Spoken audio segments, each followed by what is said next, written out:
Donc ce soir, nous allons recevoir Michael Larare, qui est donc pédopsychiatre, psychiatre, qui vient d'écrire un livre et dont une partie de titre m'interpelle. Il va nous expliquer pourquoi, les secrets. Donc c'est toujours un peu magique ce mot secret, on peut l'entendre de plusieurs manières. Et la gentillesse de Michael, c'est qu'on est à 2 fuseaux d'horaire de différence, donc il va peut-être un peu veiller pour nous, Michael. Donc, on te remercie, Michael, d'avoir accepté cette invitation et de nous parler de ta vie, de nous parler de ton parcours que je connais un petit peu, qui est intéressant, et de savoir justement que la psychanalyse est arrivée à toi très rapidement et que tu as choisi d'être psychiatre après. Donc, tu nous racontes cela, puis tu vas un petit peu nous parler de ton livre et de la genèse de ce livre. Bonsoir à toi et merci encore une fois, Michael. Merci de m'avoir invité, c'est un plaisir de vous parler, de vous rencontrer tous. J'espère que vous m'entendez bien. Alors, moi, je suis Michael Larare, je suis psychiatre et je me suis formé à la psychanalyse pendant de nombreuses années. Je suis pédopsychiatre. Mon parcours, donc, c'est l'internat de psychiatrie, dans lequel que j'ai tourné vers des stages et surtout de pédopsychiatrie et avec une pensée analytique, parce que en France déjà, il y a 20 ans, quand je faisais mon internat, la psychanalyse était minoritaire dans la pensée psychiatrique, dans la pensée universitaire. Euh, et donc, c'était, si on prenait un stage tout venant, n'importe quel hôpital, etc., on savait qu'on allait être formé aux médicaments, à la neurobiologie, qu'on allait être formé au DSM, et donc à faire un diagnostic, à mettre un médicament, et puis malheureusement, c'est à peu près tout. Et évidemment, j'ai commencé par ce genre de stage, parce que c'est les stages qu'on a au tout début, quand on est jeune interne choisi en dernier, et ben, j'ai senti le manque de, le manque de pensée, le manque de matériel à travailler avec les patients, et que sorti du diagnostic et éventuellement d'une médication, bah, il fallait proposer des choses. Et le comportementalisme est évidemment le courant dominant à l'hôpital. Et bon, ça a des vertus, on ne peut pas trop en discuter ici, ça a des vertus, mais effectivement, ça m'a tout de suite paru assez limité de ne pas chercher à comprendre ce qui se passait dans le psychisme du patient. Hein, quand j'explique au grand public comportementalisme et psychanalyse, parce que pour eux, tout ça, pour les gens, c'est du chinois tout ça. Déjà, quand on dit psychiatre, psychologue, psychothérapeute, psychanalyste, ils savent pas, et quel que soit d'ailleurs le niveau socioculturel. J'ai monté un site internet, une plateforme de psy comme ça, avec des psychologues, et donc j'ai rencontré des gens qui avaient comment dire, on va dire des gens qui sont des investisseurs, qui ont fait des beaux parcours, etc. Et j'étais très impressionné de voir comme tout ça, c'est synonyme. Psy, ça veut tout dire et rien dire. Et donc, comme il y a besoin d'expliquer aux gens un petit peu ce qu'on fait, ce qui se passe, quelles sont les différences, vraiment, quel que soit le niveau, j'ai été très frappé depuis une dizaine d'années que je médiatise un peu mes projets de psy, donc le site, les livres, etc., de l'ignorance des gens sur ce domaine. Donc, ce que je dis souvent, c'est que le comportementalisme, c'est la psy du comment faire pour aller mieux. Et la psychanalyse, c'est la psy du pourquoi. Pourquoi les choses m'arrivent. Et après, évidemment, je leur explique pourquoi c'est important de comprendre pourquoi, parce que ça permet déjà d'apaiser certaines tensions internes, mais aussi dans leurs soucis, parce que le souci immédiat des gens, c'est je veux aller mieux. C'est pas je veux faire une psychanalyse ou une thérapie comportementale, c'est je veux aller mieux. Dans votre souci d'aller mieux, euh, eh bien, il va y avoir des bénéfices importants à comprendre ce qui vous arrive, pourquoi ça vous arrive, à le mettre dans une globalité, plutôt que vous focaliser et donner la guidance de votre vie à un symptôme qui est par essence un déplacement. Donc voilà, donc c'est cette parenthèse là pour dire que du coup voilà voilà l'hôpital. L'hôpital, c'est vraiment en psychiatrie en France, eh bien médicaments, DSM, de la recherche neuro qui est passionnante, hein, mais qui est encore à ses débuts. Et d'ailleurs, je fais des apartés, hein, je vous dis les choses comme elles me viennent. Hein, j'espère que c'est ça l'état d'esprit, hein, que je ne suis pas à côté de la plaque, d'accord. Je dis, ce qui m'impressionne beaucoup à l'hôpital, c'est que sur les recherches en neurosciences, ils vont prouver des choses qui paraissent assez évidentes. C'est-à-dire qu'ils vont faire des études avec des IRM fonctionnels, etc., pour voir si une image, par exemple, je pense à cette étude que j'avais faite à l'époque, une image affecte plutôt positive, générer un sentiment de satisfaction. Vous voyez, comme si ils avaient besoin de trouver un truc absolument évident. C'est-à-dire que ma grand-mère, elle sait que si elle montre un truc mignon, ou si elle donne à manger un truc sympa, ben, je vais être plus content.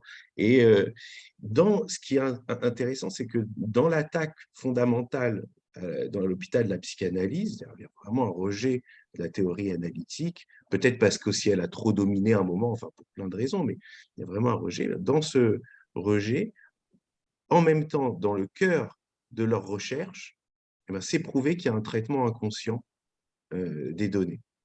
Et ça, j'ai toujours trouvé ça assez intéressant de voir comme ils mettent des moyens très importants pour prouver ce qui est communément admis, que quelque chose qui va avoir un tropisme négatif eh bien, va générer chez le patient des réactions de tension, une irritabilité, etc.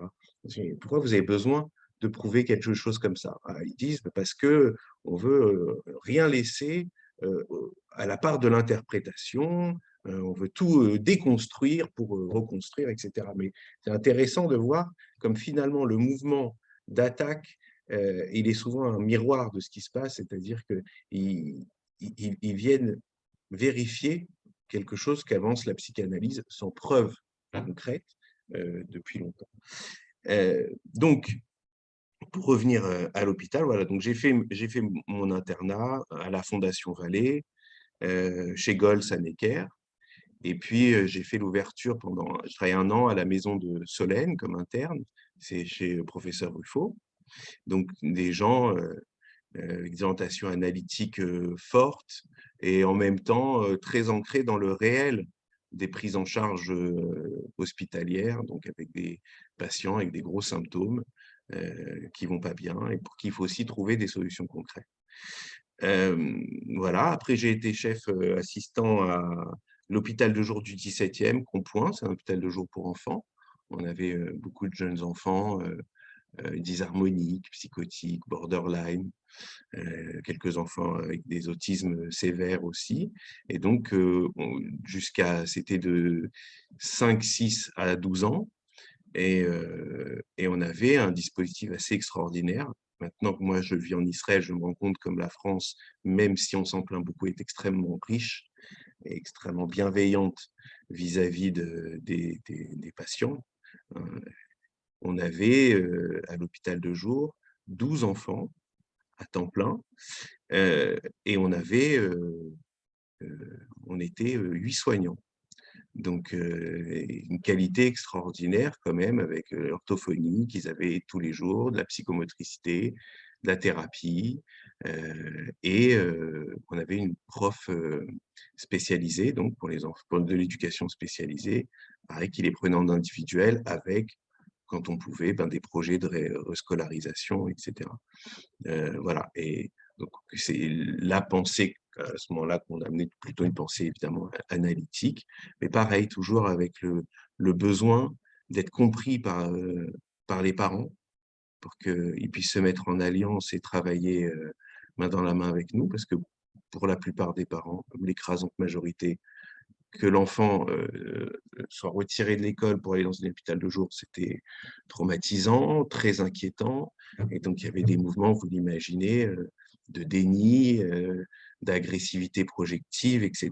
Donc, Et c'est à cette époque-là qu'il a fallu que je commence à construire des discours ludiques, pédagogiques, pour amener les gens à comprendre un petit peu la pensée psychodynamique et un peu plus analytique.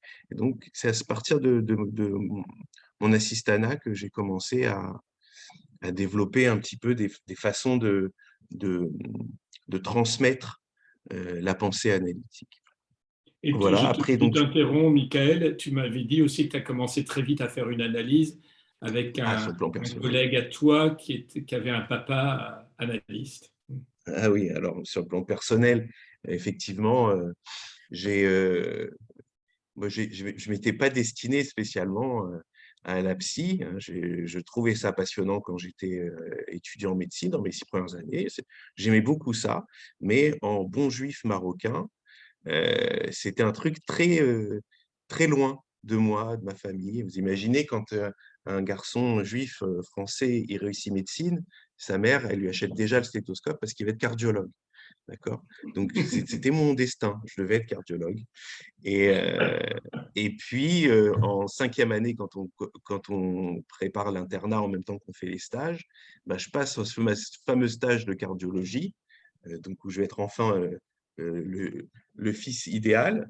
Et, euh, et je trouve ça chiant comme la pluie, en fait, de voir comme on discute, enfin, c'est fondamental, hein, mais de voir comme on discute 1 millimètre d'épaisseur du myocarde pour une indication, comme et les bons cardiologues qui sont là sont des gens qui sont excités et passionnés par ben, les Doppler cardiaques, etc. Et les millimètres sur le CG, alors que moi, j'ai envie de me scarifier avec ces appareils pendant mon stage. Donc, je comprends que ça va être compliqué et, euh, et je me mets à travailler l'internat parallèlement avec un gars dont je fais la connaissance, que je trouve très sympa, très intelligent, avec une pensée qui m'épate toujours, qui s'appelle Rubens Madja. Peut-être que certains d'entre vous le connaissent parce qu'il est décédé. Et il est pédopsychiatre à Lausée. Il a été directeur de la psy à Lausée. Il est décédé en 2015. Et donc son père à lui, c'est Claude Smadja, qui dirigeait l'IPSO pendant 10 ou 20 ans. Et donc, pendant qu'on travaillait, eh ben, il me parlait des théories. Son père, c'est un de ceux qui a repris les théories de la pensée opératoire, etc.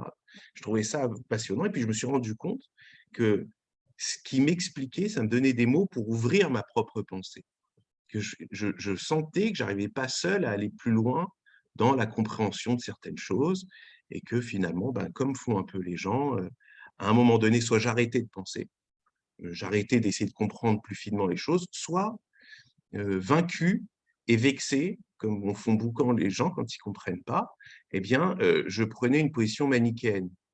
Hein, c'est-à-dire, bon, en tout cas, ça c'est de la merde, il n'est pas question de ceci, position comme ça, une posture qui me rassurait, qui me donnait l'impression qu'il n'y avait pas plus à comprendre et qu'il fallait revenir à des choses cadrées, cadrantes, etc.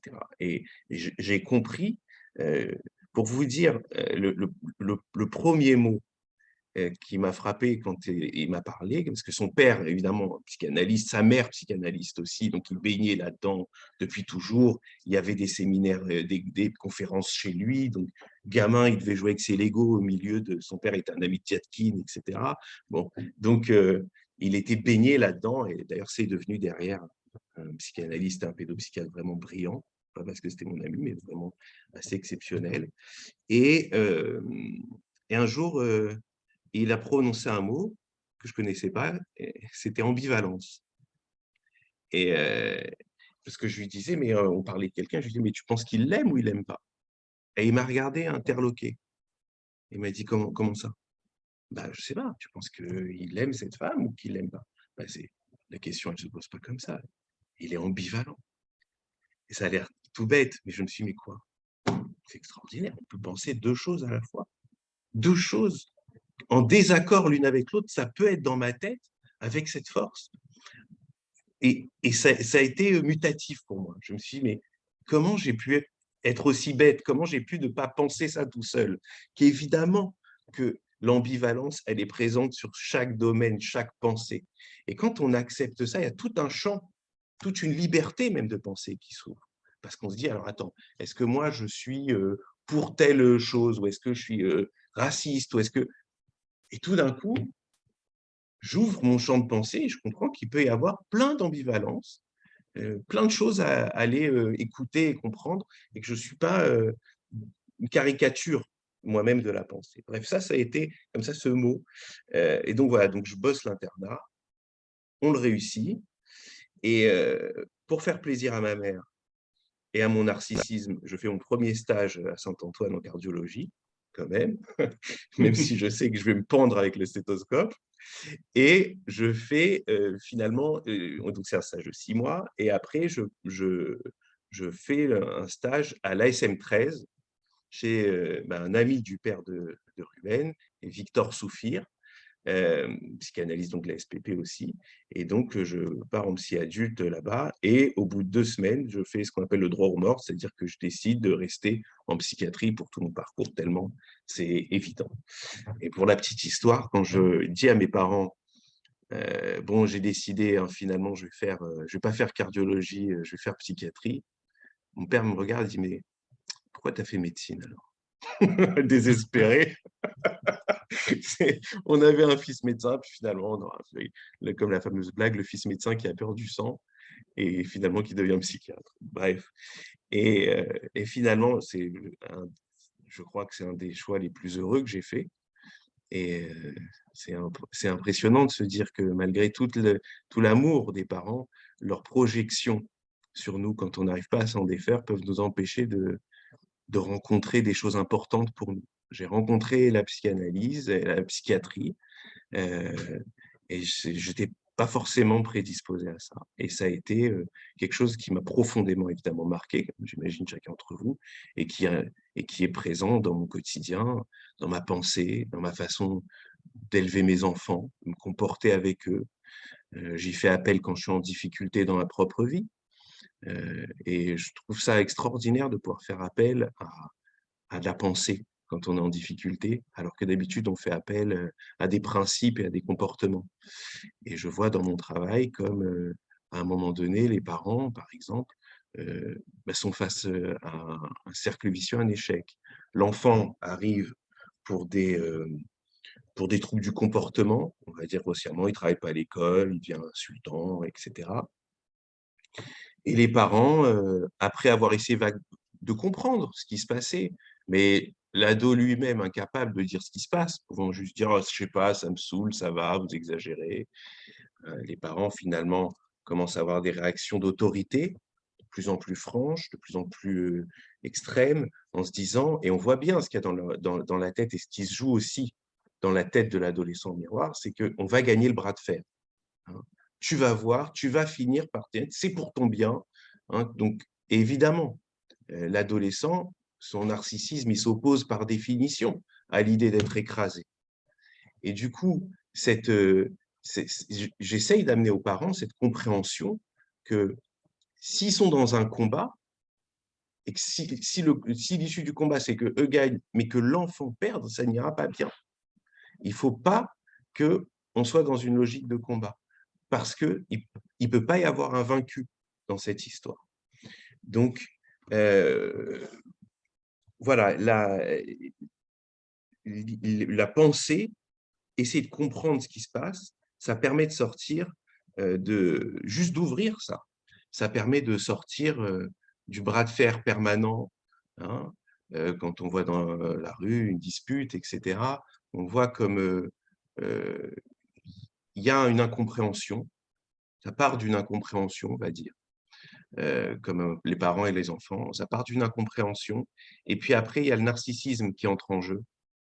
Orgueil plus castration, qui fait que le psychisme se bloque. Il se bloque et il va réclamer une solution d'immédiateté et de force, que ce soit chez le parent, en faisant céder son enfant, en augmentant les sauces de punition et les mesures répressives, ou que ce soit chez l'ado, dans le passage à l'acte, voire les transgressions, la recherche d'ailleurs tout de suite et maintenant, par les drogues, etc. Et donc, ramener de la temporalité, de la pensée, moi, ça a été probablement le cadeau le plus précieux qu'on m'ait fait dans la vie, de pouvoir sortir de mes principes, qui étaient les principes de gentil garçon, il y avait rien de très toxique, mais de pouvoir du coup comprendre que la réflexion, l'introspection devait dominer un peu plus la partie. Voilà, et puis après, donc, je me suis installé. Après, donc, j'ai fait mon analyse pendant évidemment toute cette époque, mon petit verre de la SPP, etc. On s'est formé à la SPP. Tous les dimanches, on allait chez le père de Ruben, donc Lotz Madja, et on le mitraillait de questions. Et de questions sur nos patients, sur ce qu'on lisait, etc. Bon, j'ai trouvé ces années extraordinaires, évidemment passionnantes. Et on s'est formé comme ça. Et d'ailleurs, parce que, en parlant avec Stanislas, j'ai compris qu'il avait été étonné qu'un psychiatre ait ce parcours analytique. Et ben, d'ailleurs, on était les seuls. On était vus un peu comme les étranges de la promo, hein, à ne pas courir après les doctorats, les papiers dans Science, etc. Et plutôt aller aux conférences. Et on était sur une promo de 100 sur les thèses. Et il y a eu 3 thèses analytiques. Voilà. La mienne, celle de Ruben, celle d'un autre ami. Et 3 thèses analytiques où on a eu les 3 mentions passables. C'est-à-dire, c'est très mauvais, c'est très bidon. et, et moi, quand j'ai fait ma soutenance de thèse, il y avait un professeur Granger à Necker, très férocement anti-psychanalytique, et qui était le rapporteur de ma thèse, et qui a dit, bon, bah, que dire d'une thèse psychanalytique? Bon, bah, comme d'habitude, c'est confus et arbitraire, etc. Bon, il commence comme ça. Et donc, c'est ça, c'est là-dedans qu'on a grandi quand même, dans une psychiatrie en grande difficulté. Et en même temps, ce qui était assez fascinant, c'est que quand ils étaient en difficulté, et c'est arrivé souvent, quand ils étaient en difficulté, eh bien, ils pouvaient faire appel un peu il y avait en général dans chaque service, il y a le psychologue ou la psychologue qui a la formation analytique. Et on voyait que ce psychologue qui était officiellement là que pour faire des tests, hein, finalement, il était la soupape du service. C'était le superviseur du service, mais ça ne portait pas ce nom-là. Sauf dans les services analytiques où c'était vraiment organisé. Donc, c'était intéressant quand même de voir finalement, comme, même s'ils ne mettaient pas les mots de supervision et de besoin de penser, d'interpréter, ben, finalement, comme c'était présent. Voilà, et puis après, donc, je me suis installé à Paris, en cabinet privé, et parallèlement, j'ai commencé à faire des médias. J'allais souvent au Journal de la Santé, Michel Simès, dont vous avez dû entendre parler, ou les maternelles, où j'étais un régulier des maternelles et je répondais aux questions. J'allais une fois tous les 15 jours et j'enregistrais 1 ou 2 émissions et je répondais aux questions des internautes.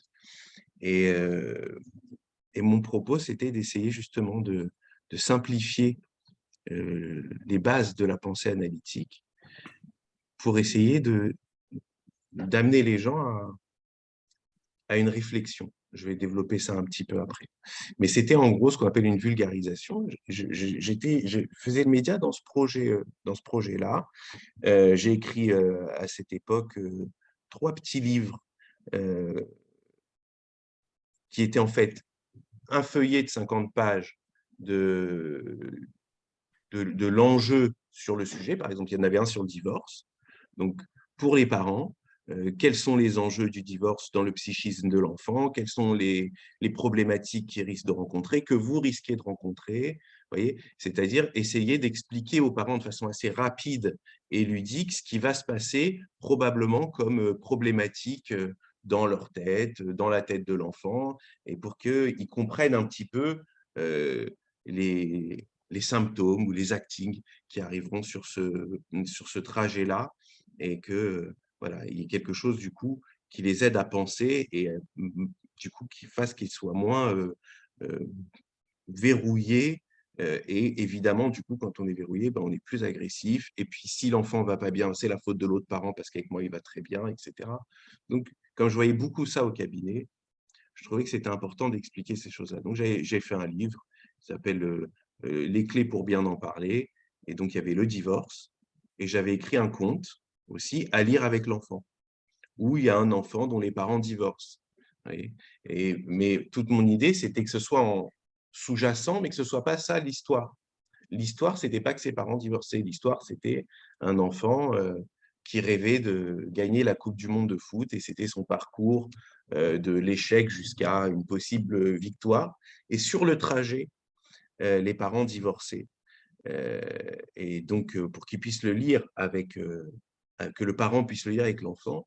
Mais ce que j'avais aussi envie de transmettre, c'est à l'enfant, c'est, tu vois, regarde ce petit bonhomme que j'avais appelé, ce petit héros que j'avais appelé Sueño. Tu vois, ce petit bonhomme, eh ben, il a toujours rêvé d'être champion du monde de foot et il va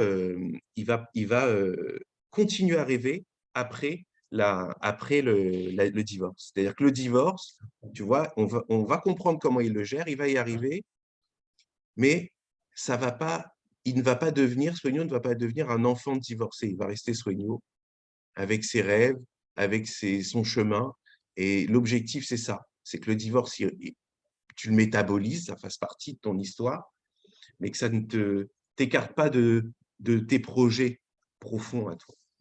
Et donc, j'ai écrit ça là-dessus. J'ai fait aussi un livre sur la perte d'un proche, parce que souvent au cabinet, j'avais des gens qui me disaient, voilà, mon petit, il a 4 ans, il était très lié au grand-père ou à la grand-mère qui s'en occupait, et puis il est décédé, on ne sait plus comment lui en parler, ou ils font plein de cauchemars, etc. Et donc j'ai écrit un livre aussi comme ça, avec un feuillet pour expliquer aux parents les enjeux des premières pertes dans le psychisme d'un enfant. Et évidemment, tout ça avec une pensée analytique. Et puis pareil, un conte que j'ai écrit aussi qui raconte un enfant qui perd son grand-père et comment il va sublimer ça. Et puis un autre sur les écrans. Voilà. Donc, ça fait une dizaine d'années que je suis dans cette pensée de transmettre, de vulgariser, sans que ce soit un gros mot, mais plutôt quelque chose qui démocratise la pensée analytique. Ce qui m'a beaucoup frappé avec tous les médias que j'ai fait, j'en ai fait beaucoup, beaucoup, c'est que ils ont l'idée et ils la transmettent, qu'il y a un guide, par exemple, surtout en pédopsychiatrie où je suis beaucoup sollicité, qui est un guide du bon parent. Alors, quand mon enfant fait ça, docteur, il faut faire quoi? C'est-à-dire qu'il y aurait un guide et eux, ils n'auraient pas le guide. Et moi, je l'ai. Et donc, je vais leur donner. Et c'était important à mes yeux, pareil dans les consultations au cabinet, hein, les mamans ou les papas qui arrivent un peu penauds souvent en venant voir le chef des parents dans leur représentation qui est le pédopsie, le parent idéal, qui lui sait tout ce qu'il faut faire et qui va leur dire, voilà, là tu t'es trompé. Et donc, je voyais beaucoup de négatifs dans cette pensée-là. Euh, J'y voyais quelque chose de très culpabilisant, j'y voyais quelque chose qui empêchait la réflexion personnelle.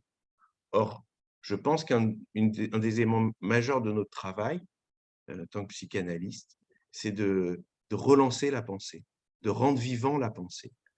Je disais même parfois que je crois que quelque chose qui fait du bien quand un patient commence, il y a plein de choses quand on rencontre un patient qui font du bien, évidemment, le fait qu'il dépose des choses, qu'il en parle, le fait qu'on lui propose, si on peut, quelques petits éclaircissements, voire quelques petites interprétations rassurantes au début, des éléments de transfert, évidemment, hein, la névrose de transfert, et ce genre de déplacement. Mais je pense aussi qu'il y a une sexualisation de la pensée qu'on peut obtenir qui va permettre de déplacer une énergie vers du plaisir. Je m'explique. En fait, je l'ai théorisé pendant ma propre analyse. J'avais mes symptômes anxieux comme tout le monde, mais le plaisir que j'avais à capter ces interprétations à mon analyste, et puis à y penser, en voiture, en rentrant, puis en arrivant au stage, à penser à ce qu'il m'avait dit, à essayer de faire des liens. Et j'avais une sorte de jouissance interne, comme ça. Il y avait comme si plein de portes s'étaient ouvertes dans ma tête, plein de trucs que j'attendais un jour qui s'ouvrent, et puis il y avait des mots comme ça qui arrivaient, des théories, des idées, d'autres angles de vue, tout ce que nous apporte une psychothérapie. Et, et je sentais ce plaisir à me penser. C'est ça que j'appelle la sexualisation de la pensée. Je pense que c'est aussi un élément qu'il faut essayer d'obtenir chez ces patients, c'est-à-dire de les intéresser, qui commencent à avoir plaisir à venir, plaisir à penser, plaisir à se penser, alors que très souvent, les gens n'ont pas plaisir à se penser, ils ont peur de penser ce qui se passe en eux. Ça les inquiète beaucoup. Voilà. Alors, d'ailleurs, le projet du livre, c'était ça. C'était les deux éléments majeurs qui m'ont guidé dans ce livre, Les secrets de nos inconscients, c'est transmettre le plaisir de ce type de pensée analytique. Une pensée d'introspection avec interprétative, un petit peu de comprendre les liens, comprendre le cheminement d'un symptôme, comment il se crée, et du coup, comment on va essayer de le soigner à rebours. Et donc, d'essayer de transmettre aux gens qu'il y a un plaisir à penser d'abord les autres, évidemment. C'est pour ça que j'écris dans le livre des cas cliniques, avec les interprétations, bon, c'est forcément très vulgarisé, mais des interprétations qui vont avec le cas, et comprendre le cheminement du psy et de son patient, du patient guidé par le psy pendant ces traitements.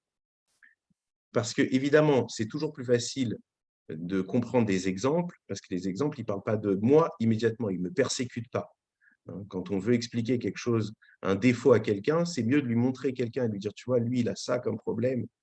Et du coup, ça va me permettre de réfléchir, de me dire, oui, ça c'est vrai, sans être tout de suite dans un mécanisme de défense, parce que c'est à moi qu'on s'adresse et parce que chez moi, il y aurait une faille.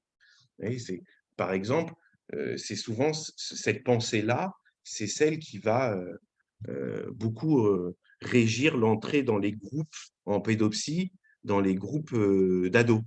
Par exemple, les ados qui qui ont un narcissisme assez fragile et qui peuvent être rapidement persécutés, ceux qu'on voit assez attaqués par les séances de psychothérapie, eh bien, c'est ceux-là qu'on va préférentiellement mettre dans des groupes. Pourtant, moi, ça me toujours fait un peu mal au cœur quand finalement on met les patients dans des groupes d'anorexiques, etc. Ça me faisait mal au cœur cette étiquette. Mais Gols, il me disait, mais il faut accepter la temporalité psychique des patients et leur défense. Tu le mets dans un groupe, si tu vois que ça le persécute et que malgré ta bienveillance, ta contenance, que tu essayes de lui expliquer, il est trop persécuté et il vit ces symptômes comme des humiliations et tes interprétations comme des attaques, bien, le mettre en groupe, ça va lui permettre de penser les autres, de se détacher un peu de lui-même et donc de ses mécanismes de défense, et de voir chez les autres ce qui déconne, et du coup, au calme, plus tard, de pouvoir s'imaginer que peut-être chez lui, il y aurait d'autres choses à penser, qui ressembleraient à ce qu'il a compris chez les autres. C'est-à-dire que le fait de... C'est comme l'histoire, c'est pour ça que j'écrivais des petits contes pour enfants, hein, c'est parce que l'histoire, le détour de l'histoire, une de ses grandes vertus, c'est de me décoller de moi-même et donc de neutraliser un peu mes propres mécanismes de défense et me permettre de comprendre ce qui se passe pour un autre, puis dans un second temps, d'en tirer des choses pour moi. Donc, voilà, je disais que le projet numéro 1, c'était ça, c'était transmettre ce type de pensée plus que les théories elles-mêmes, l'enquête, qu'est-ce qui se passe dans la tête. Mais très vite, et ça amène au deuxième point, très vite, ça persécute aussi les gens.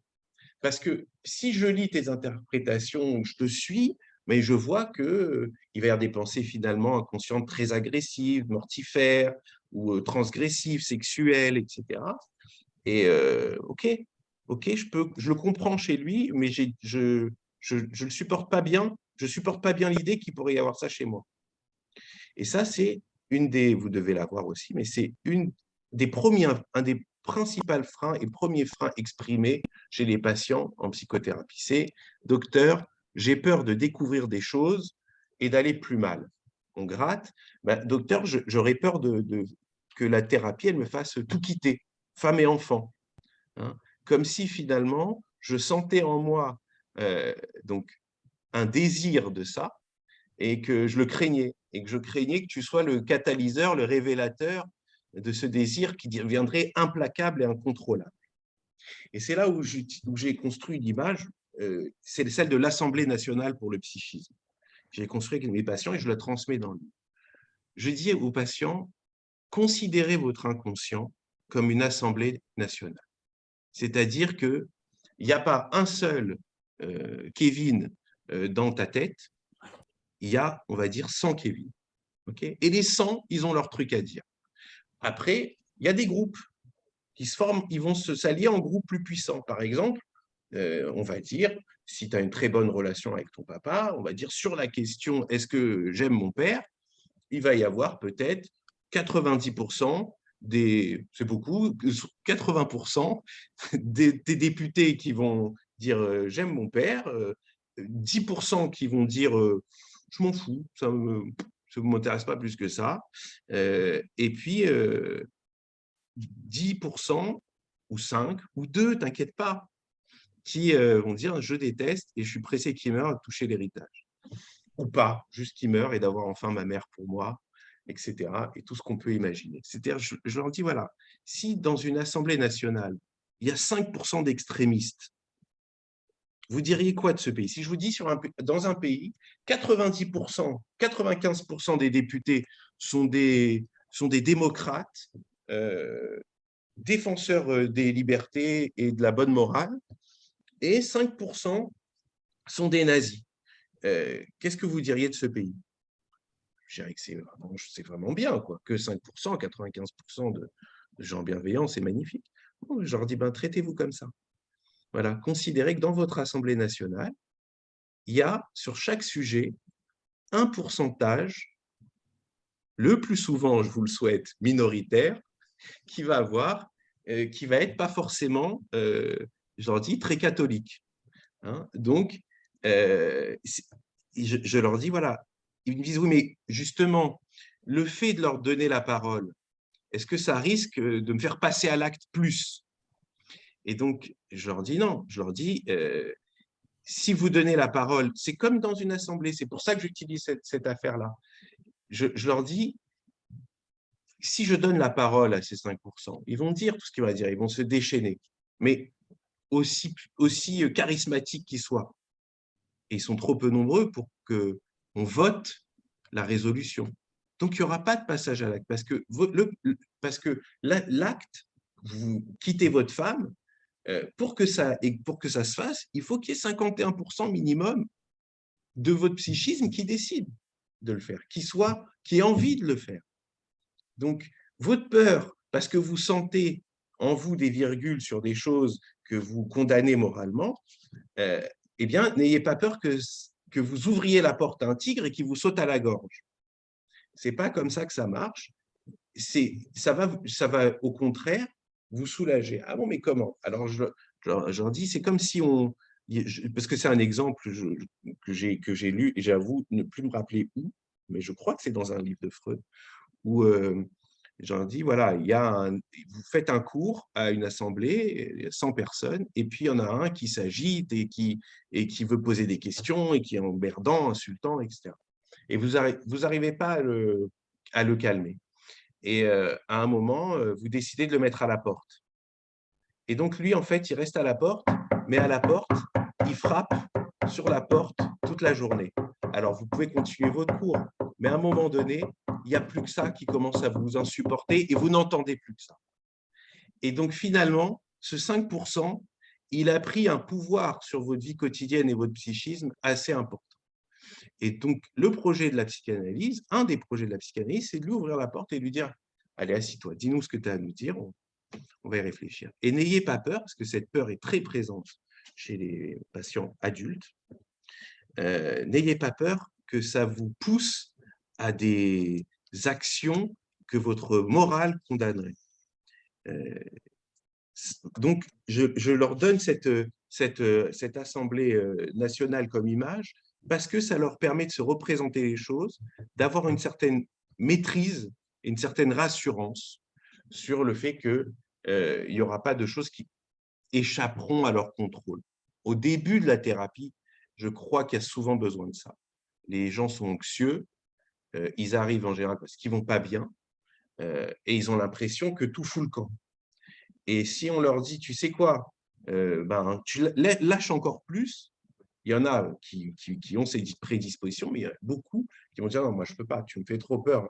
Moi, je veux vite, vite comprendre, j'ai l'impression de devenir dingue, que tout part en vrille dans ma tête, alors je veux vite des certitudes, des solutions, etc.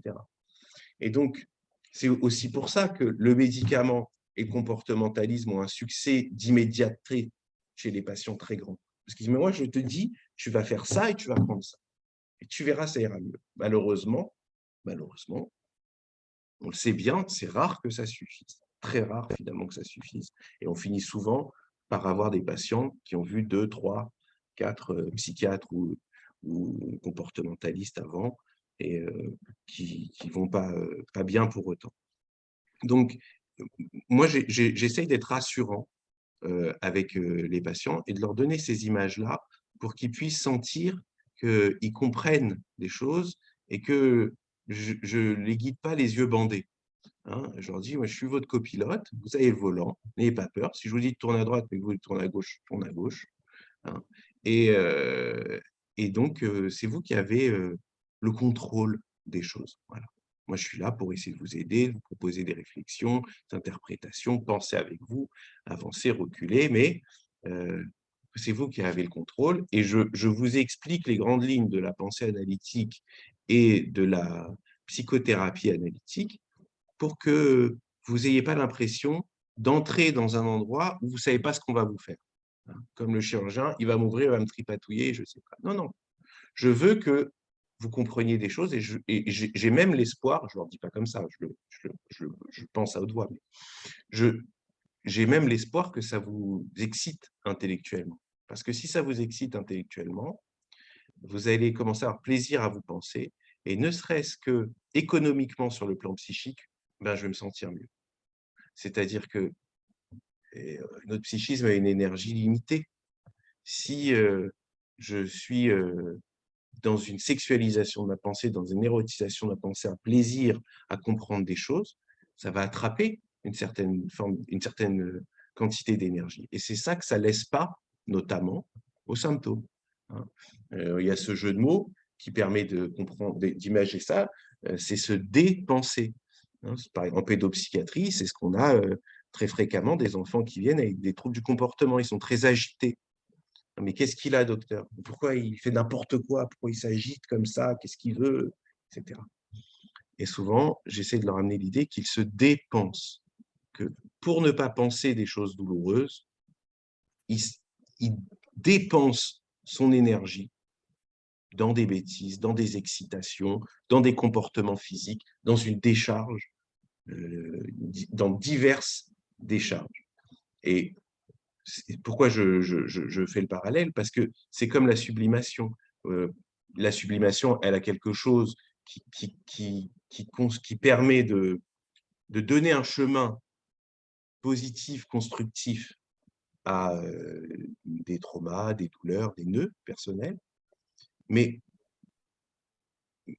au-delà même du lien avec l'histoire douloureuse, le fait d'être dans une sublimation, le fait d'avoir un rendez-vous d'intérêt intellectuel, de plaisir de construction intellectuelle ou autre, eh bien, ça tire mon économie psychique vers ça. C'est-à-dire que il y a une part des dépenses psychiques qui vont aller vers ce projet puissant, énergivore, et qui va du coup aussi enlever de l'énergie à mes symptômes, aux instances psychiques en moi qui sont créatrices de ces symptômes. C'est souvent, je disais aux étudiants, parce que je donnais des confs aux étudiants de médecine et j'essayais de leur donner un peu le goût de la psychanalyse. Et je leur disais, si vous êtes très angoissé, vous voulez venir me parler, vous avez une grosse angoisse, et je vous dis, vous allez courir 20 tours de terrain, à fond. Alors, une fois les 20 tours de terrain courus, je vais t'arrêter, je vais dire, ah, vas-y, raconte-moi maintenant ton angoisse. Alors, sauf si tu es un grand sportif, tu vas me dire, ah, là, je ne suis pas angoissé, là, je suis mort. Je suis juste mort de fatigue. Dans 2 heures, 3 heures, tu vas être fatigué, re-angoissé. Et donc, tu vois, ça t'a dépensé. Et c'est ça que fait l'enfant quand il s'agite. Il se dépense, il se donne une pause avec ça. Et on voit bien aussi, j'ai travaillé à l'INSEP pendant 6 ans. L'INSEP, c'est l'endroit où il y a les sports olympiques, les jeunes des différents sports olympiques qui sont soit en internat, soit en externat, mais qui ont leur entraînement, leur école sur place, etc. Donc voilà, tous les futurs champions, on va dire, du sport français. Et donc, j'allais là-bas et je voyais les jeunes qui étaient en difficulté. Et puis, il y avait des psychologues de toute façon qui suivaient de façon assez régulière les jeunes, etc. Et c'était très impressionnant de voir euh, comme on rencontrait ces jeunes sportifs toujours au même moment. C'est-à-dire qu'ils savent qu'ils ont des psys à disposition. Mais c'est compliqué parce que pour eux, déjà, ils ne veulent pas qu'on sache. Donc, on est dans un bâtiment caché. Ils ne veulent pas qu'on sache qu'on vienne les voir, qu'ils viennent nous voir parce qu'ils ont peur que ça se sache et donc ils aient l'air faibles et moins compétitifs. Donc, déjà, ils ont un frein, on va dire, de l'entourage social pour venir. Plus les freins qu'on connaît tous du grand public, d'aller voir un psy, d'avoir un problème, etc. Et donc, on les rencontrait quand ils n'étaient vraiment pas bien, et ils n'étaient vraiment pas bien quasiment toujours au même moment quand ils se blessaient. C'est-à-dire que quand ils se blessaient, eh bien, toute leur économie psychique était bouleversée. Je me rappelle d'un jeune homme, que, à mon avis, évidemment pas névrotique, qui me disait, ben là, je suis pas bien, il avait des envies de mort, mais il comprenait pas bien pourquoi, mais très violentes, des images comme ça violentes, etc. C'était un athlète 400 mètres, bon, peu importe. Et c'était sa première blessure sérieuse. Et en fait, ça faisait 2 mois qu'il était là-bas, donc à l'internat, et donc il avait plus que classe, entre guillemets. Mais évidemment, il n'est pas un investissement majeur de l'école. Et je lui disais, qu'est-ce que tu fais le reste de la journée? Ben, j'attends. Mais t'attends quoi? Bah, j'attends mes soins, le kiné, tout ça. Je suis d'accord, et quand t'attends, tu fais quoi? Tu lis, tu regardes des vidéos? Non, j'attends. Mais comment? Et il me montre comme ça sa position, bah, comme ça, des heures. Alors, évidemment, là, on n'est pas dans la névrose, mais et, et là, dans cet intervalle libre de dépenses psychiques, c'est-à-dire, il n'y avait plus de sport possible. Toute son énergie psychique n'avait pas sa voie de décharge, son itinéraire bis pour le sauver habituel, et il avait des retours de nœuds internes, parce qu'il avait été battu très violemment par le beau-père pendant plusieurs années sa petite enfance, et donc il avait des pensées extrêmement mortifères à son égard et à l'égard des gens, des hommes, des entraîneurs, etc. Il commençait à avoir des envies de les frapper, il avait des images sanglantes qu'il allait les massacrer, etc. Et il était complètement terrifié de sentir cette folie chez lui il avait quand même 18 ans, il n'avait jamais capté sur le plan conscient, et il était dans un investissement sportif tel que il arrivait chez lui à 7h30, il mangeait un petit truc, et il dormait, et c'était reparti pour le lendemain. Et les sportifs de haut niveau, c'est vraiment un personnage particulier, avec une dimension opératoire très caricaturale. Il y a des sportifs de haut niveau qui ont des vraies névroses de qualité. Je ne veux pas caricaturer du tout tous les sportifs de haut niveau, mais ils ont un mécanisme de défense qui est cette décharge d'énergie sur le plan physique qui les protège pas mal tant qu'ils sont en, en activité. Donc, ça, c'est le plaisir de la pensée, la représentation de l'inconscient, pour qu'il commence à y avoir une maîtrise et pour aussi qu'il n'y ait pas cette culpabilité à penser, cette peur de l'acte. Ça, c'est vraiment ce que j'ai essayé de transmettre dans ce livre à travers des exemples, etc. Après, il y a les grandes théories. Je me suis beaucoup demandé ce que j'allais parler de l'Oedipe, ce que j'allais dire ce gros mot. Parce qu'évidemment, Oedipe, narcissisme, je me suis dit, essaye de faire le livre sans le dire, parce que, les gens vont dire, ah ben voilà, je savais bien, allez hop, et puis on va le jeter, parce que ça, c'est pas bien du tout. Et finalement, j'ai fait un compromis. J'ai pas dit narcissisme, mais j'ai dit Oedipe quand même. Pourquoi? D'abord parce que j'ai en tête quelque chose, c'est que dans la version, il y a, des gens qui ne connaissent pas et qui vont être intéressés par ce qu'on leur explique, par ce qui se passe dans la tête, par la théorie analytique, le mode de pensée, qui vont suivre parce que c'est logique et parce que c'est intuitivement, on sent que ça nous parle. Et puis, il y a les gens qui sont contre, qui sont militants contre. Et les gens qui sont militants contre, on le disait souvent avec mon ami Ruben, on disait « la vérité n'est pas en jeu ». C'est-à-dire, ce n'est pas la réalité de la psychanalyse qui fait que ces gens-là détestent la psychanalyse.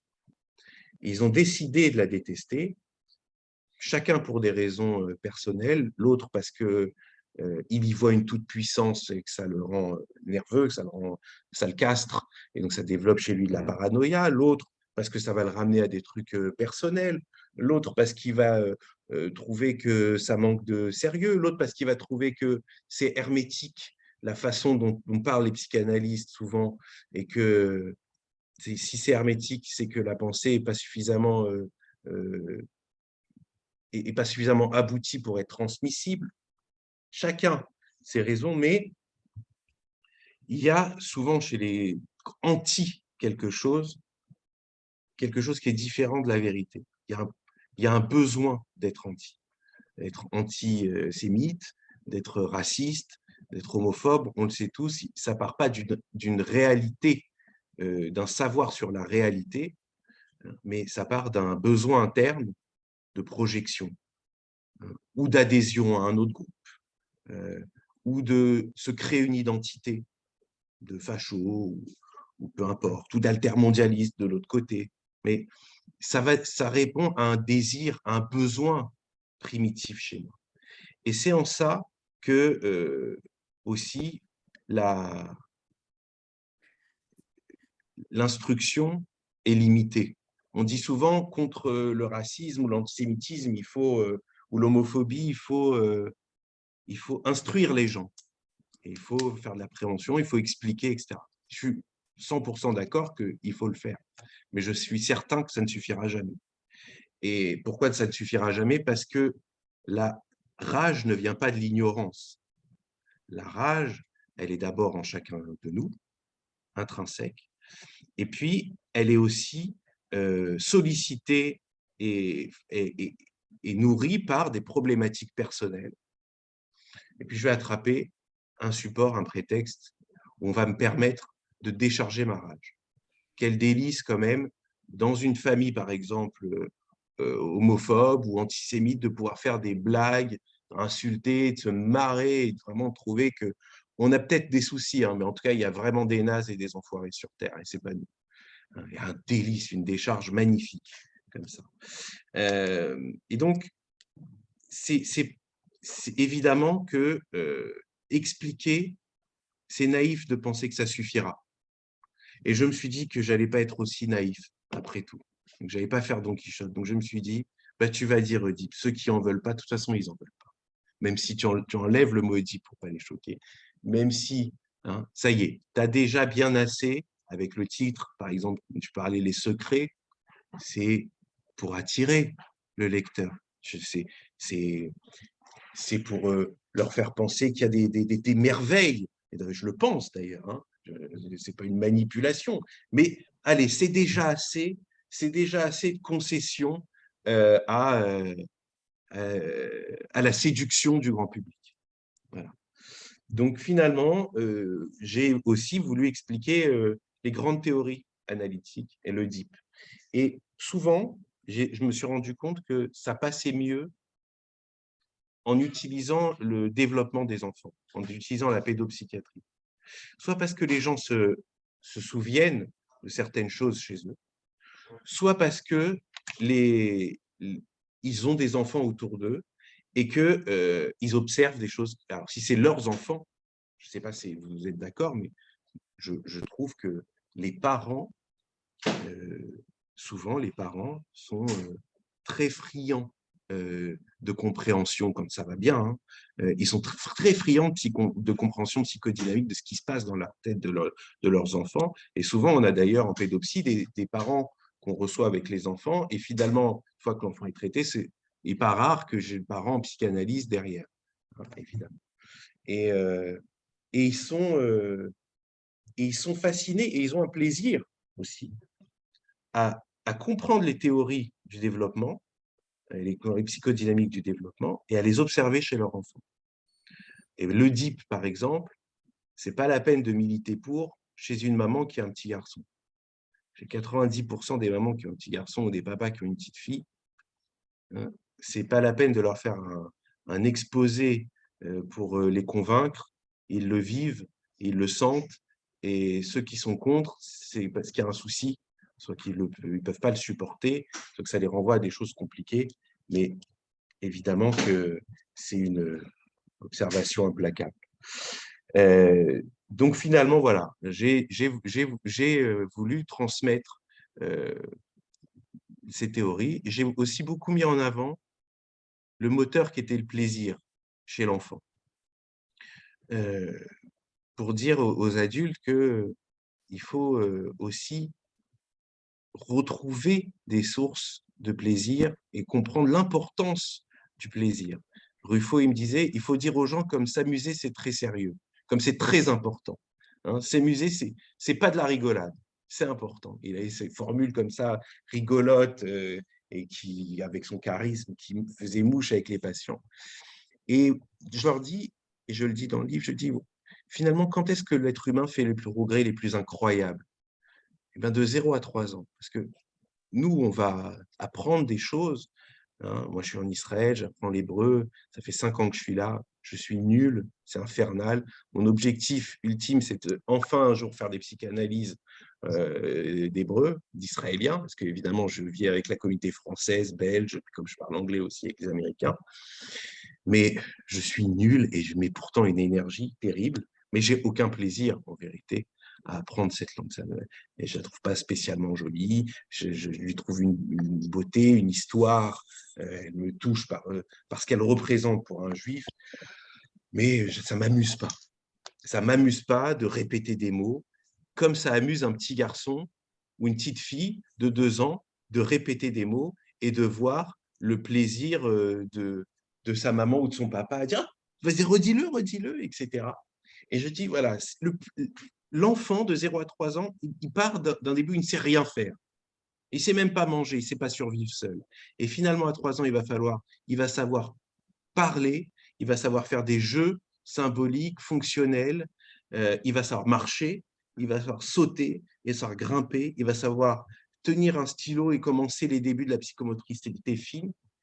Jamais, jamais, plus jamais, on fera un bond aussi phénoménal dans tous les domaines de la vie, qu'ils soient physiques ou psychiques. Et c'est porté par quoi, fondamentalement? C'est porté par le plaisir. Le bébé, il ne se dit pas, dis donc, il serait peut-être temps que j'apprenne à parler. Hein. Et les enfants, ils ne me disent jamais, tiens, en ce moment, je n'ai pas trop le moral, je voulais te parler.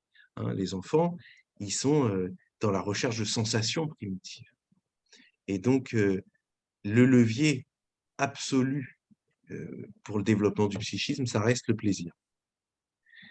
Et donc ça, j'ai essayé de le faire comprendre à travers le développement des enfants, et pour aussi qu'on comprenne derrière certains éléments aussi moins sympathiques que j'ai voulu mettre en avant. Euh, Par exemple, vous m'arrêtez hein, quand c'est trop long. Hein, je Oui, sais pas. là, je m'apprêtais à te dire que ça serait peut-être bien que les membres ou les élèves puissent commencer à Ok. poser des Alors, questions. juste, je finissais ce que j'allais vous dire. Après, je vous laisse enchaîner. Vous me posez toutes les questions. Euh, l'autre pendant du livre, c'est une certaine critique de la société et de la perte de la perte de la pensée au sein même de la société. Et donc, dans le livre, je fais beaucoup de parallèles sur ce qui se passe dans notre société, cette société aussi avec les écrans, les réseaux sociaux, qui vont, à mon sens, beaucoup entraîner une flambée de l'hystérie et de l'exhibitionnisme, le voyeurisme dans le psychisme humain. Et voilà. Et donc, j'essaye de faire des ponts entre l'importance, entre la pensée psychanalytique et la société, et entre l'importance de réintroduire une pensée psychanalytique pour soi, mais aussi pour la société. Merci beaucoup, Michael, pour toutes tes explications claires et fort justes. Et on va laisser la place. Vous savez tous que vous pouvez actionner la petite main jaune sur le côté et vous pouvez poser des questions ou vos réflexions ou ce que vous avez ressenti. Allez-y, c'est à vous. Qui se lance en premier? Oui, Pauline, c'est à toi. Oui, j'ai crié moi toute seule derrière mon ordinateur. Bonsoir, Mickaël, et merci. Moi, ça m'intéresse particulièrement parce que j'aimerais bien travailler avec les enfants. Donc, ma question, elle est relativement simple. C'est est-ce que vous avez eu tout de suite l'idée de travailler avec des enfants ou c'est venu… Enfin, qu'est-ce qui a déclenché l'envie de travailler avec les enfants? Alors, très franchement, c'est leur capacité à aller mieux vite. J'ai trouvé ça extraordinaire. J'ai commencé mes stages dans la psy adulte et j'ai commencé donc à la SM13 avec des patients de secteur, donc, psychotiques, très malades. Évidemment, il y a quelque chose de fascinant, c'est très intéressant, et puis on les aide, mais ils vont être malades toute leur vie. Et donc, il y a quelque chose de très déprimant. Et puis après, bon, je suis passé dans les services hospitaliers avec des troubles anxieux, dépression, TOC. Donc là, on soigne les gens, mais j'ai vite vu, et puis je les ai vus chez moi dans ma propre psychanalyse, les contours déjà bien inscrits de la personnalité. Et comme c'était un effort énorme pour quelqu'un qui vient te voir, qui décide de venir te voir, qui paye, qui recherche, qui réfléchit, etc., de bouger des lignes dans son psychisme. Et puis, je trouvais ça compliqué, mais c'est passionnant. Et puis, je suis passé en pédopsie. Et j'ai vu comme, comme les thérapies pouvaient être mutatives chez les enfants, extraordinairement mutatives. J'ai vu des enfants arriver avec des angoisses psychotiques, de morcellement, et puis 1 an ou 2, repartir sur le chemin d'une vie névrotique. Et ça, j'ai passé mon temps à l'expérimenter. Et je crois que c'est personnel, hein, mais j'ai besoin de ça, de voir cette possibilité de guérison pour rester motivé tout le temps. Et je crois que aussi, j'adore l'irrévérence des enfants. Je trouve ça merveilleux. Euh, je trouve qu'ils ont cette liberté psychique, elle est aussi, à mon avis, elle est aussi ce qui leur permet d'aller mieux, justement, parce qu'ils ne sont pas encore trop verrouillés dans trop de choses, dans trop de principes. Après, la limite, parfois douloureuse, même souvent douloureuse en pédopsychiatrie, c'est évidemment l'influence qu'on peut avoir versus l'environnement dans lequel il va évidemment en permanence évoluer. Mais offrir quelque chose, une ouverture psychique, offrir même à un enfant maltraité, la pensée que ce qui se passe est peut-être maltraitant, que ça pourrait se passer autrement, que ce qu'il ressent, ça a un sens, qu'il n'est pas obligé de trancher s'il aime ou pas ses parents pour parler d'ambivalence. Tu sais, peut-être que tu les aimes et que tu les détestes en même temps. Comment c'est possible? Voilà, l'Assemblée nationale, c'est possible. qu'il y a une part de toi qui aime tes parents. Ils ne sont pas que noirs. S'ils étaient que négatifs, ça serait facile au fond. Et ce qui te déchire, c'est que parfois, ils sont touchants et que quand même, tu les aimes. Ouvrir cette pensée, ouvrir cette case dans sa tête, ça peut lui sauver la vie psychique. Et il y a quelqu'un qui demande la parole, mais il n'y a pas le nom, donc je ne sais pas c'est qui le monsieur qui se tient la tête, là, je ne sais pas. Oh, c'est Bernard. C'est Ah Bernard. oui, Bernard, voilà. Bon, ben, Excuse-moi, Stanislas. vas-y, Bernard. Oui. Et merci, Michael, pour cette intervention qui était particulière, enfin, j'ai trouvé particulièrement riche. Et moi, je trouve que tu es un personnage délicieux. Je t'écouterai pendant 2 heures. Enfin Non, c'est bref, gentil. je vais en venir à ma question. J'ai bien saisi que tu étais intervenu. Je me suis permis le tutoiement, je suis désolé, je ne l'ai pas fait exprès. Oui, oui, ben, voilà, ça me plaît beaucoup. Ce qui me plaît chez les C'est enfants vrai. aussi. Ouais. Voilà, c'est parfait, ça me va bien aussi alors. J'ai bien saisi que tu étais intervenu pendant quelques années, 6 ans, je crois, à l'INSEP. Je pense que c'était plus comme psychiatre ou accompagnant que dans le cadre de la préparation mentale. Qu'est-ce que tu penses en termes de préparation mentale? Je pense que tu dois avoir une idée là-dessus. D'un accompagnement un petit peu à deux têtes, c'est-à-dire et psychanalytique pour que le sportif, comme tu le disais, apprenne à se connaître. Ça lui permettra d'obtenir un plus grand degré de liberté, et bien évidemment, et puis donc d'être plus libre dans sa progression, ses performances, etc. Et d'un côté, une TCC comme par exemple la sophrologie, qui permettrait par des exercices de relaxation dynamique, des sophronisations pour visualiser l'après-compétition, le pendant, l'avant, etc. Est-ce que tu penses que cet accompagnement un peu bicéphale est pertinent pour l'accompagnement d'un sportif de haut Je niveau? pense qu'il est très pertinent. Je pense qu'il est très pertinent et c'est ce qui se passe souvent quand il y a les moyens, notamment à l'INSEP, c'est ce qui se passe souvent pour les sportifs de haut niveau.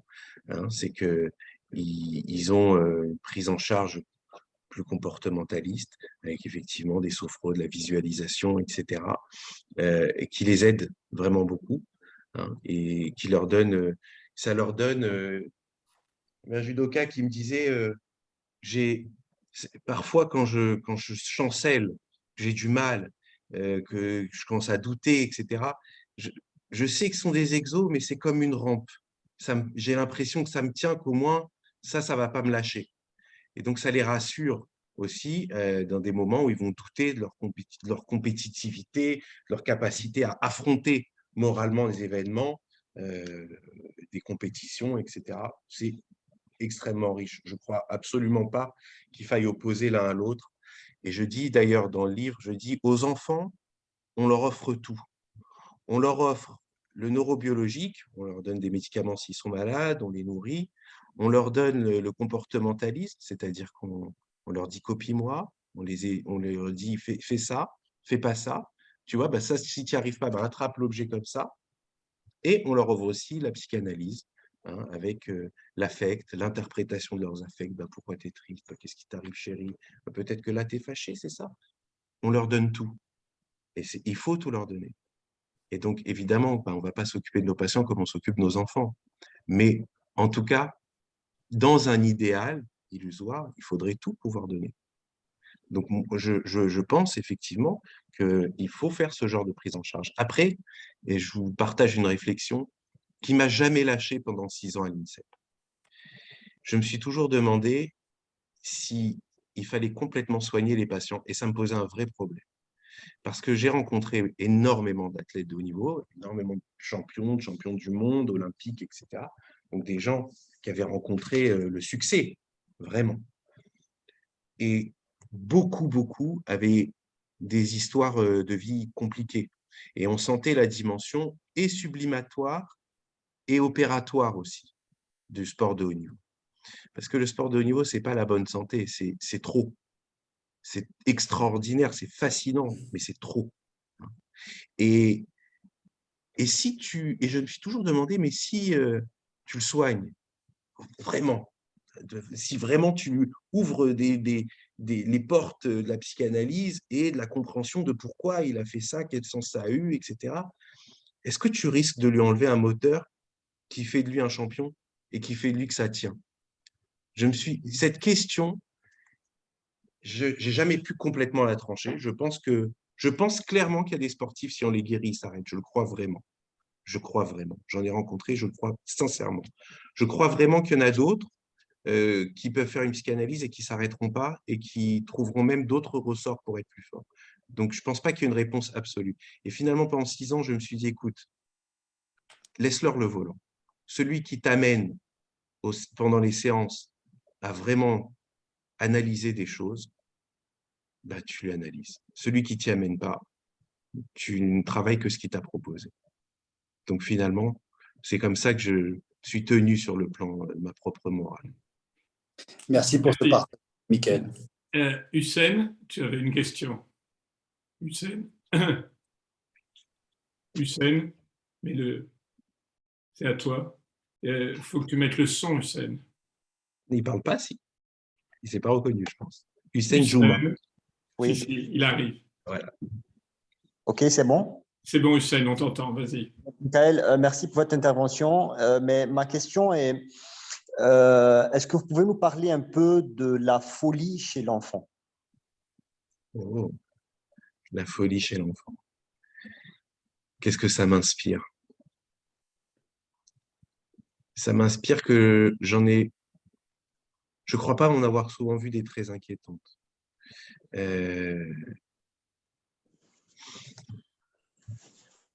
La folie chez l'enfant. C'est une belle question, une belle ouverture. Hein. Qu'est-ce que je peux vous dire? Écoutez, d'abord, j'ai jamais vu d'hallucination. Je vais partir d'un truc très psychiatrique. J'ai jamais vu d'hallucination réelle, répétée, puissante chez les enfants de moins de 10 ans. Et j'ai jamais vu de troubles psychiatriques adultomorphes. Ouais, parfois on dit cet enfant en fait il est bipolaire, cet enfant il est schizophrène. C'est mon point de vue, je le partage avec Ruffo, avec Gols, que c'est assez faux. Hein, que c'est assez faux et qu'il n'y a pas ces pathologies psychiatriques chez l'enfant. Évidemment, si on dit folie en termes psychiatriques, alors on va dire pathologie grave, psychotique. Il y a des psychoses, évidemment, chez l'enfant, et qui sont beaucoup autour de l'acting, de l'acting, de la destructivité. Et si on pense folie de façon plus psychanalytique, plus poétique, on pense monde interne, et monde interne qui serait pas forcément, qu'on ne peut pas forcément partager ou faire comprendre à l'autre. Et là, par contre, il y a des trésors. Et il faut essayer d'y rentrer pour travailler avec un enfant. Les enfants, je vous dis ce qui me vient, parce que c'est trop beau, trop grand comme question, là, sans que je l'ai préparé. Mais ce qui me vient, c'est que les enfants les plus malades sont les enfants qui ont, à mon avis, le moins de vie interne, symbolisée, riche, qui sont dans l'hyperacting tout le temps.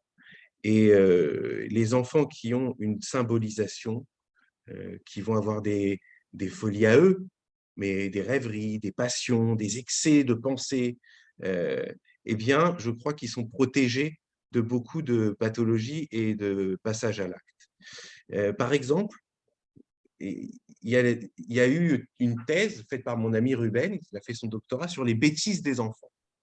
Et il séparait deux sortes de bêtises. Il disait qu'il y avait les bêtises pathologiques au sens qui allaient aller peut-être vers des psychopathies, des conduites antisociales, et puis les bêtises à bonne valeur prédictive. Et la différence qu'il faisait, c'est l'élaboration secondaire autour de la bêtise. Vous voyez ? Celui qui ne pense pas et qui donne un coup, il est dans une bêtise primitive. Il a un chinte de la pensée. Il ressent, il décharge. Celui qui va prévoir toute une malice pour usurper quelque chose à un copain ou faire rager son petit frère, etc., il utilise tout un tas de processus secondaires pour donner des solutions à sa jalousie, à son besoin d'être aimé, à son envie de faire rire, à son envie d'attirer l'attention, etc. Et donc, dans son monde interne, tout ça va se transformer en une bêtise, mais scénarisée. Et, et ça, par exemple, moi j'ai associé sur ça, ça vaut ce que ça vaut, mais je dirais que quand on a un enfant en séance qui vient pour des bêtises, eh ben, je suis rarement inquiet pour les enfants qui viennent pour des bêtises qui me font rire moi-même. Vous voyez, il a pris l'extincteur et puis il l'a vidé, dans les trucs des profs, dans chaque casier. J'ai un petit, il avait mis le truc de l'extincteur dans chaque autre casier des profs parce qu'il s'était dit bah, ça va tout mouiller. Et du coup, je sais que j'ai raté un contrôle, mais je ne sais pas lequel est le casier du bon prof. Et donc, il avait fumé les casiers de 50 profs à l'extincteur. Et en même temps, il y avait… Et pourquoi l'extincteur? Pourquoi il n'avait pas renversé de l'eau? Pourquoi plein de choses? Il y avait aussi probablement l'envie de faire rire, l'envie d'être puissant. Et cette fois, son phallus, c'était un extincteur et il allait tout éclater et tout projeter avec ça. Et ben, ce genre de bêtises ne m'inquiète pas parce qu'elles sont secondarisées, elles sont scénarisées. Il y a toute une folie de l'enfant avec sa symbolique, etc. Je dirais, ce qui me ferait peur chez un enfant, c'est l'absence de folie. Et d'ailleurs, autre association qui me vient, c'est les enfants adultomorphes. Vous voyez, les enfants, souvent, on a des enfants qui vivent dans des familles assez catastrophiques, vraiment. Une maman très malade. Bon, je pense à un petit bonhomme que j'avais, qui était vraiment très, très fort à l'école, et puis qui avait des angoisses assez incalmables. Son père était décédé quand il avait 3 ans, et sa mère essayait de survivre, quoi. Elle était prof elle-même, elle essayait de survivre à sa dépression fondamentale.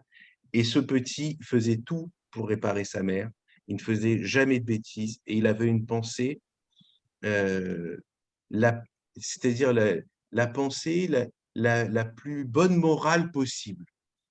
Et il était complètement habité de ça et c'était très difficile de convoquer chez lui les députés transgressifs, dissidents, les autoriser à exister. Et j'avais même parfois peur qu'ils n'existent quasiment pas, qu'ils soient vraiment extrêmement minoritaires. C'est-à-dire que le poids, la gravité de sa vie lui avait interdit ses folies, lui avait interdit ses jeux, lui avait interdit les transgressions. C'était trop grave pour faire joujou. C'était trop grave pour s'inventer des histoires. Chaque matin, il fallait être sûr que maman, elle ne se suicide pas et qu'on tienne bon.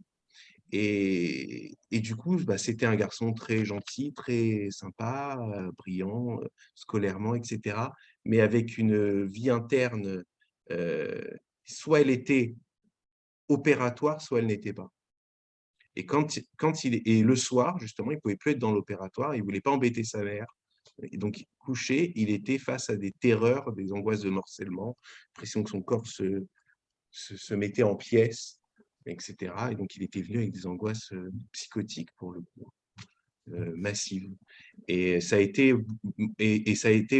des années de psychothérapie avec lui, où j'ai beaucoup raconté de conneries avec lui. J'ai essayé de le faire marrer. Et il était étonné. Il me dit, mais comment tu peux dire des choses pareilles? J'ai dit, c'est pas grave, j'ai tué personne. J'aurais envie de tuer des gens, mais j'ai tué personne. J'essayais comme ça de psychodramatiser les choses pour lui dire, tu vois, finalement, tu peux laisser des choses naître en toi sans avoir trop peur. Merci. Est-ce qu'il y a d'autres questions, d'autres réflexions? Jean-Claude, est-ce que tu veux nous dire quelque chose? Tu es bien silencieux ce soir. Au fond, pourquoi pas. Alors, j'ai retenu… oui, bonsoir Michael. Bonsoir. Jean-Claude et Lalouf. J'ai retenu que vous étiez en Israël et je me suis toujours posé des questions. J'ai vécu quelques réponses, bien sûr, à propos de ces jeunes qui, à peine sortis de l'adolescence, sont appelés au service armé. Et Dieu sait que ça doit être extrêmement difficile parce que leur service armé, c'est 2 ans, 3 ans, je crois, 3 ans pour les garçons Ouais, et 3 ans. 2 ans pour les filles. Maintenant, c'est 2 ans et 8 mois pour les garçons comme pour les filles. Bon, 2 ans et 8 mois, c'est pas mal, hein, Mm, quand même pas mal, absolument. un service armé. Bon, ça ne peut pas être innocent, ce type de service. Et ça ne peut pas laisser intact un jeune qui finit son service, et j'en ai connu, et aussi brillant fussent-ils, n'ont pas envie de faire, ont envie de s'évader. Et d'ailleurs, vous devez le savoir, souvent, ils vont vers l'Asie, vers l'Amérique du Sud, à l'aventure, et ils en reviennent. Est-ce que vous en avez connu et en cabinet? Et comment vous envisagez de faire face à ce trouble? Car il ne manque pas d'être, à moins que l'individu soit particulièrement bardé, comme un sportif de très haut niveau. Comment s'en sortir? Est-ce que vous en avez vu? Est-ce que vous en avez Oui, j'en ai vu traité? beaucoup. Voilà. Alors, c'est indissociable du contexte du pays. Indissociable. Tout le monde sait dans ce pays qu'il y a un danger de mort réel. Un danger de mort réel des gens dans des attentats ou des guerres et du pays. C'est-à-dire d'un pays qui ne pourrait plus être un État juif pour accueillir les juifs du monde entier s'ils ont besoin ou s'ils ont des problèmes quelque part. C'est un projet même de l'État. Il y a cette conscience chez tout le monde, très tôt, de cette réalité. Et cette conscience aussi que ils seront pas, que le pays ne peut compter que sur lui-même, que la médiatisation n'est pas de son côté, parce qu'il est trop fort, entre autres, mais que le pays ne pourra compter que sur lui-même. Et les gens ne savent pas bien, mais l'armée israélienne, c'est 70% de gamins.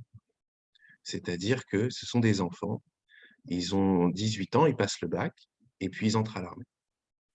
Et donc, c'est vraiment des gosses. Et ils vont y rester 2 ans et demi, 3 ans. Ils ont tous conscience de la mission que c'est pour le pays. C'est-à-dire qu'ils savent qu'ils font quelque chose de fondamental.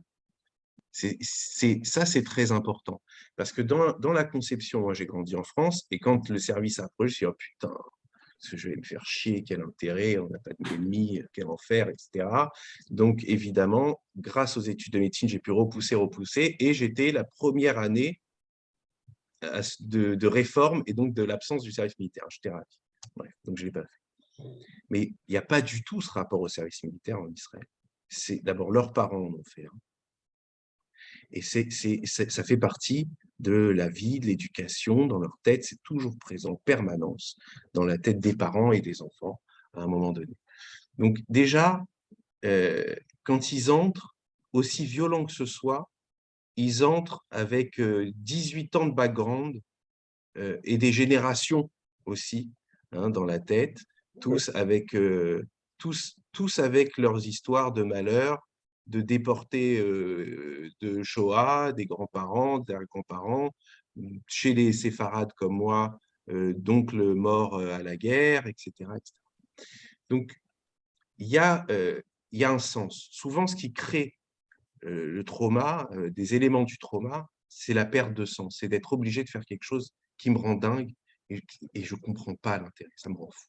Il y a quand même globalement, c'est global ce que je dis évidemment, selon les familles, les gens, ça va être différent, mais il y a un sens profond.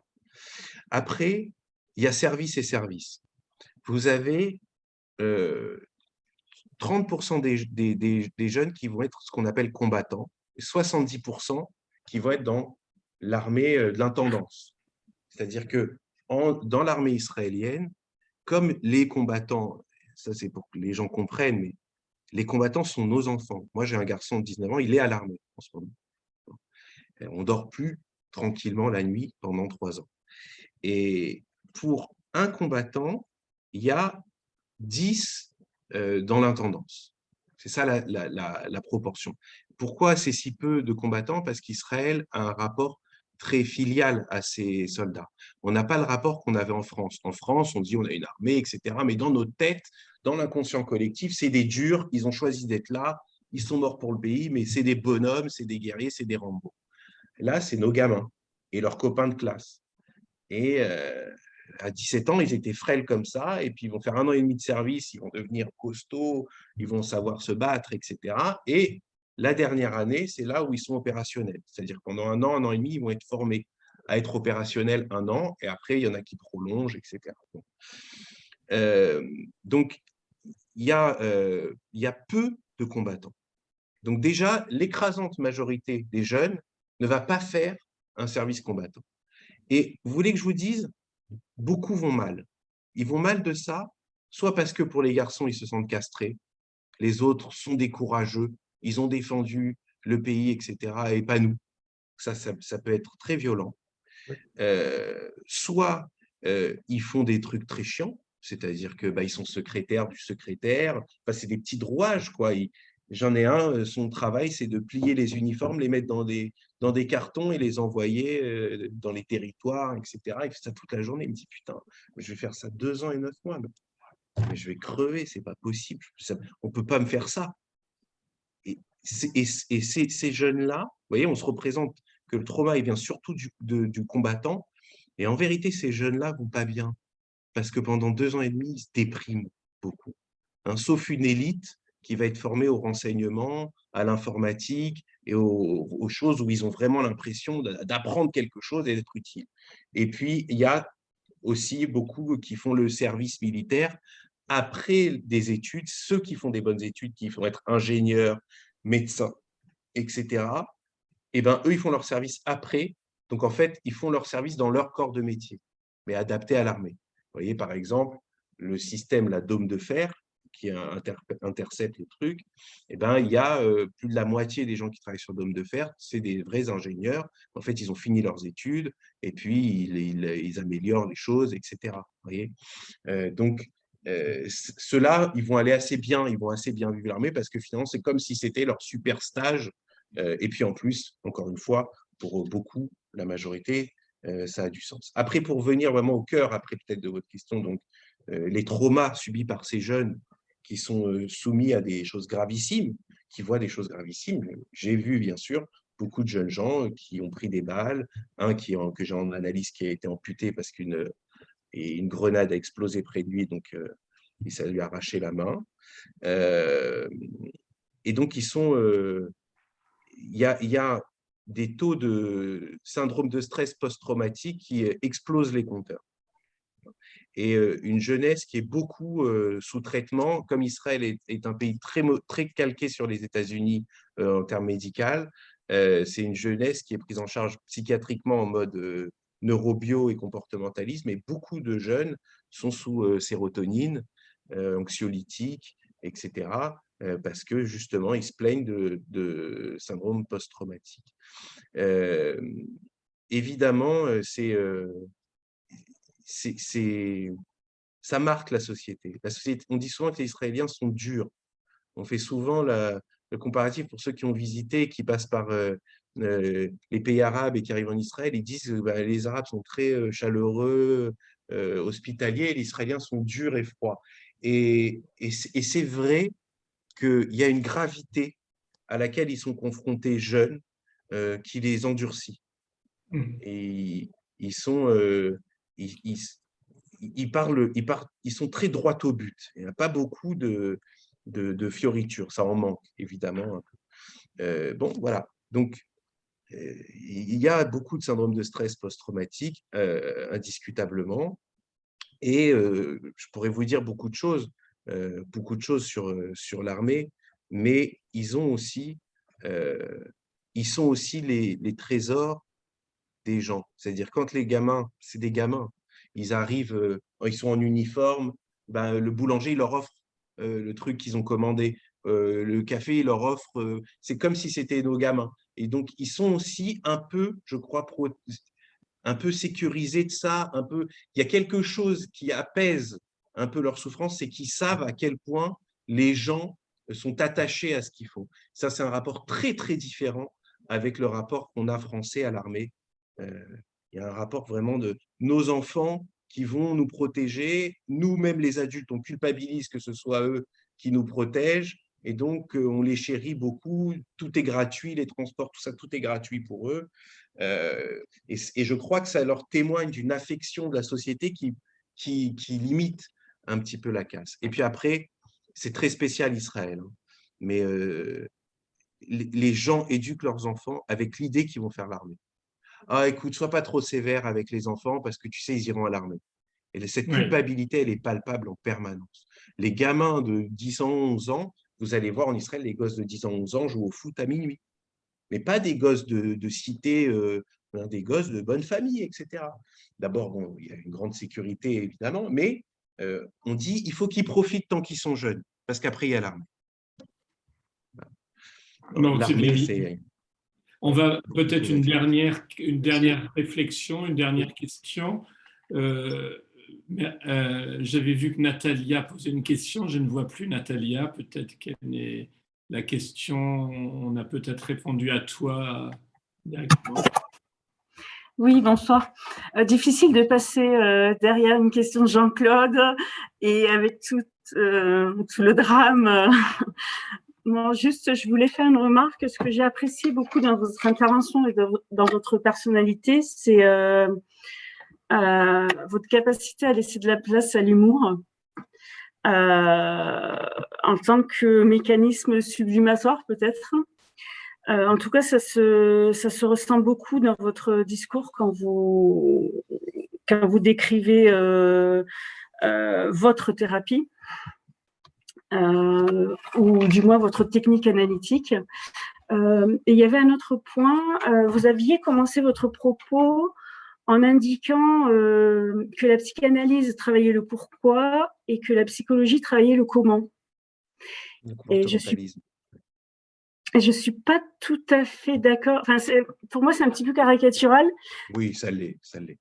Oui, parce que finalement, la psychanalyse, là où le comportementalisme va apporter des réponses de court terme sur le comment, finalement, la psychanalyse va aussi apporter des réponses de long terme, mais ce sera l'analysant qui va les trouver tout seul dans le comment. Il va trouver lui-même ses propres solutions. Alors, je ne sais pas si vous êtes d'accord avec moi. Je suis absolument d'accord. Je suis absolument d'accord.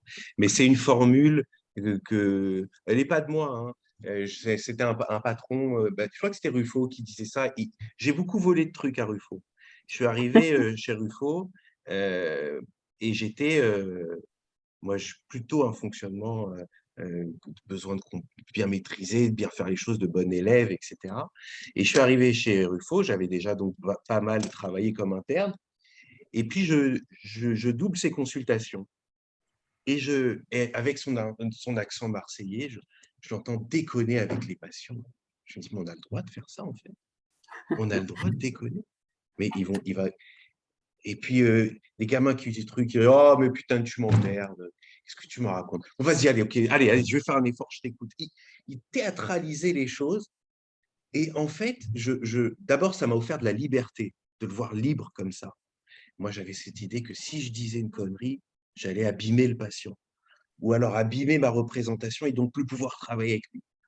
Et je voyais qu'on pouvait avoir plus de liberté et transmettre, je crois aussi, ça aux patients en miroir. C'est-à-dire, si moi, psychanalyste, j'ai pas de liberté avec moi-même à me penser, à dire, tiens, je t'ai dit ça, mais non, en fait, je t'ai dit une connerie, je crois.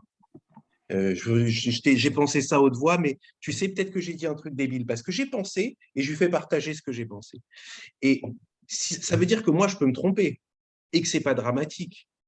En miroir, ça veut dire que toi aussi, tu peux te tromper et que ce n'est pas dramatique. On peut se réparer avec l'humour aussi l'un et l'autre de nos échecs. Vous voyez, cette pensée-là en miroir, c'est quelque chose que j'ai beaucoup en tête.